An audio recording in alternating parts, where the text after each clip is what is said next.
I hope everybody's having a great summer, and I wanted to start off the year as efficiently as possible and having a flipped faculty meeting that will take place of the majority of the information that I would be sharing normally on the first day of school. So sit back, relax, and watch our first 2014-2015 flipped faculty meeting. This year, we are looking to expand our AmeriCorps program that we started last year. This year, we are hoping to obtain 2 AmeriCorps volunteers. One will focus on math, similar to what Mrs. Shoup did last year, and another AmeriCorps member will be focusing in targeting reading in grades 2nd and K. Both members will also work to co-manage and run our K-4 socio-emotional learning program, and Mrs. Jensen will be overseeing that program with them. Another topic I want to review with you is the initiative that we started last year with putting everything online and accessible to everybody at their fingertips. This year, we have password protected our teacher curriculum website so that we could put whatever we want up on that site, and other eyes from other school districts won't be able to access it, nor parents. I believe by doing this, we are going to be able to work smarter and not harder. And this will lead to many possibilities for you having everything at your fingertips at an instant's notice, both at school and at home. And with different worksheets or papers that you want to send home, you could simply click and send it home to parents, making it accessible to them as well. And I want to review and show you how to access the curriculums on our website. The first thing you will need to do is go to the teacher site on the elementary webpage, and the very top line says Teacher Curriculum, Math, Writing, and Reading. This is where all of our curriculum are going to be stored, and my hope is that everything from all the different O drives, all the different places where you keep the various curriculum, we could store right here and make everything, make this a one-stop shop for everybody. However, you will need to log on just so you can access the material. Scott told me once you log on, you won't need to log on again unless you shut down your machine. So I want to walk through that process with you. Once you click on the top link, the teacher curriculum, you'll be sent to a logon page. Once on the login page, under email, you will need to put festeacher@fairview.iu5.org, and the password is Tigers. That will gain you access to the system. Once you enter the email and the password Tigers, you will be redirected to this page. As you can see, each content area is listed. In the future, I am hoping to be adding science and social studies to this as well. As I've told the people who are submitting stuff to the system, you are able to organize this any way you feel would best meet your needs as a team. Again, my hope is that everything will be on this system and nothing be in file folders or various other places. We want everything to be at your fingertips.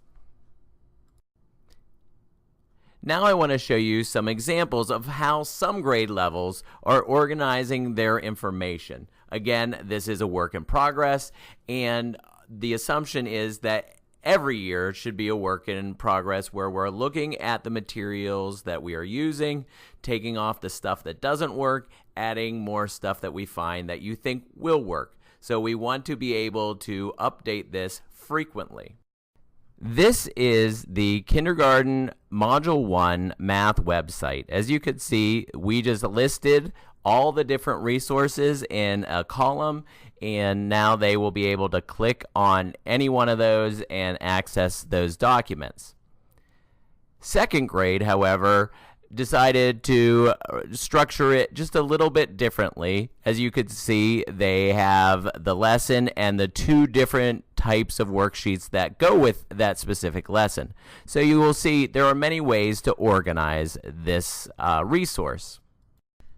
I know you're asking yourself, wow, what a great idea, and how do I add a document to this if I have something to share? All you need to do is simply email that document to me and put how you want it linked to the site, and it will be up within 3 days. It's as easy as that.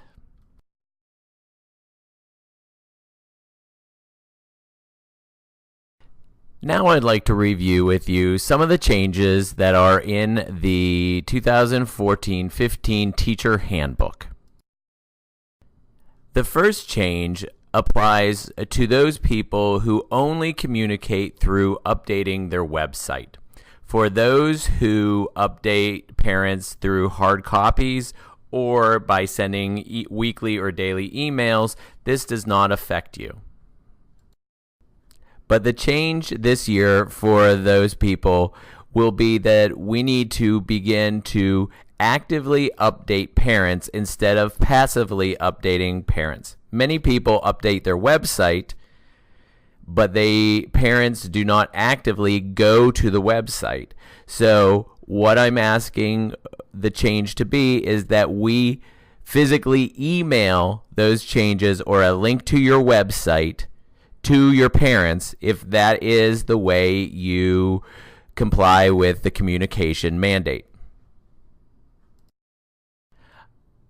I would like to remind everybody the expectation still has not changed on what you need to communicate to parents. We still need to let parents know homework expectations, what their homework activities are for the week, and what is occurring within the classroom on a weekly basis.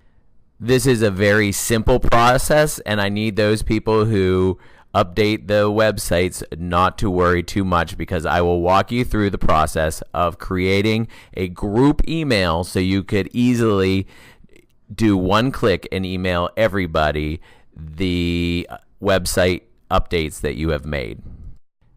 Now I want to review for you how you set up a group so you can easily email out your website changes to parents. Though people who use the website to update parents about what's happening in their classrooms have to do this, I think this is a powerful tool and a very valuable tool for everybody. So it would be a good idea to do this even if you don't need to update parents with your website changes. The first thing you need to do when you are setting up a group email is to have everybody's email. Getting everybody's email is very simple. First thing you need to do is log on to your CSIU system. Click on any of your classes. Then click on any student. Once you are on a student's student profile page, you simply click the little telephone icon underneath the child's name.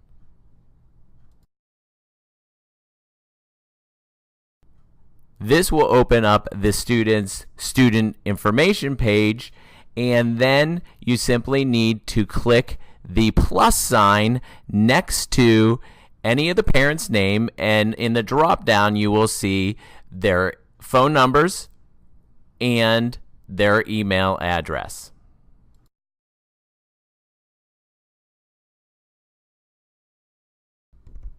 Simply copy and paste that into another document, and you could collect all your emails for your entire class at one time. And then you will want to go into our email system, the Novell email system, and then we can set up groups. Now let's talk about how you set up a group on the GroupWise system. Once you're in your email, you will want to go to your address book, which is in the top middle of your toolbar.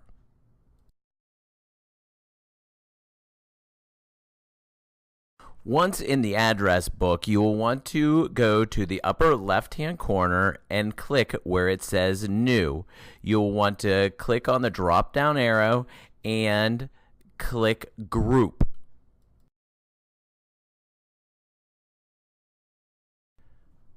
Once on this screen, you just need to go down and click Add. It is on the left-hand side, a little bit down on the screen.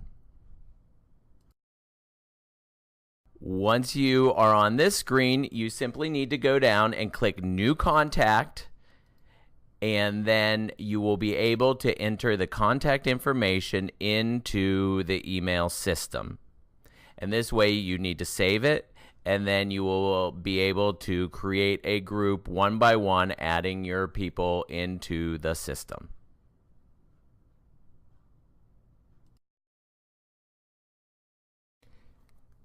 Once you finish doing this with each one of your kids, you will have a nice, easy system to send emails to all of your students and parents. Please make sure that you include me on your emails, and you will want to blind copy parents when you send a group email. That way, one parent can't reply all to all the parents and get an email to all parents in your classroom. That's very important. Please make sure to blind copy people when you send a group email.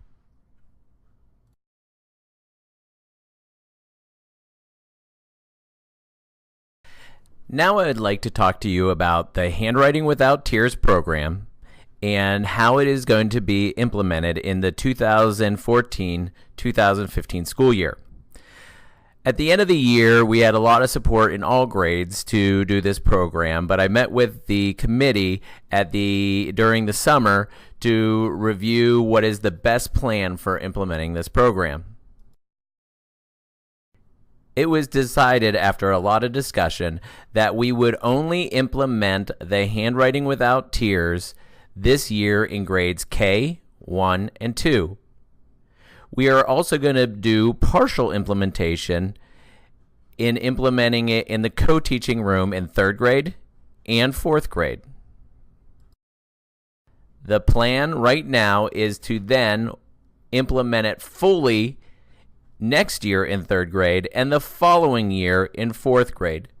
Teachers in non-co-teaching rooms in 3rd and 4th grade will not be implementing the Handwritings Without Tears, but continue practicing the Peterson model that has been taught in grades K, 1, and 2 for the last several years. We are hoping that this will not cause confusion when children are changing handwriting programs.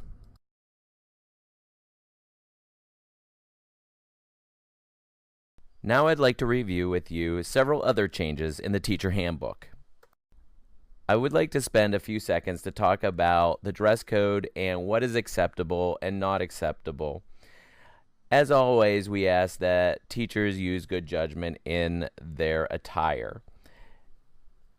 Torn jeans are never acceptable, and t-shirts are not acceptable unless they are Fairview athletic wear or something that's related to the school district. Men, we ask that on dress down days that you do wear collared shirts or like a golf shirt.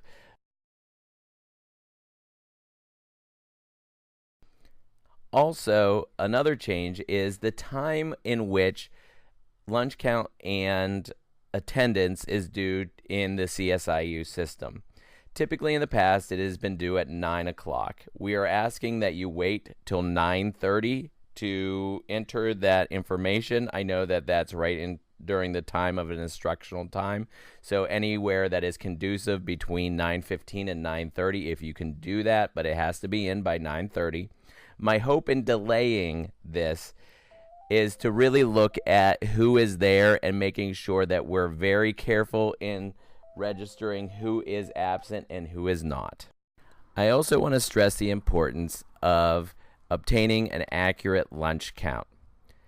Many times we saw fourth grade not having enough food prepared when they came through the line because the lunch counts were inaccurate. We also need to stress to students the importance of taking the lunch that they selected in the morning and not change their minds. Another change that I'm asking for is the time in which morning duties start.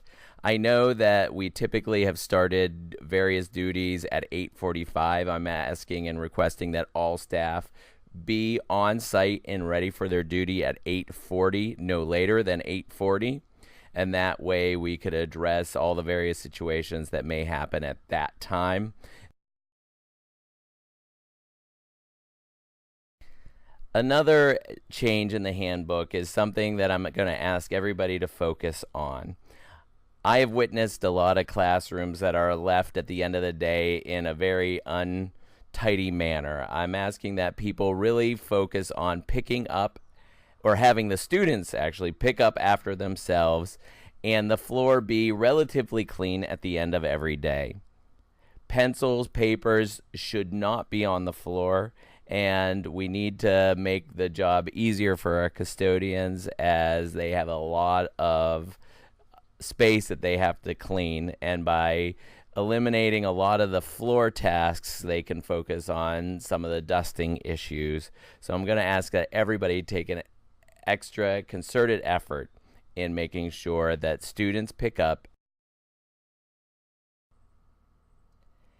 Another change in the handbook, and it's outlined in the handbook on all the numbers that you need to call if you're calling in sick, but more training will happen on the very first day of school from Kelly Services on how you need to register a absentee day for yourself and the protocols that go into all of that. And finally, all names are loaded onto the CSIU system, and you can access your system right now and get all the names, numbers, and emails from your students. We will be updating those as parents hand in their contact information over the final days of the summer. Packets are going out on Monday, August 11th, so you know that the scuttlebutt around town will be the talk of who has who in their class. Have a great rest of the summer, and I hope you enjoyed this short but informative video, and I'm looking forward to seeing you soon. Have a great rest of the summer.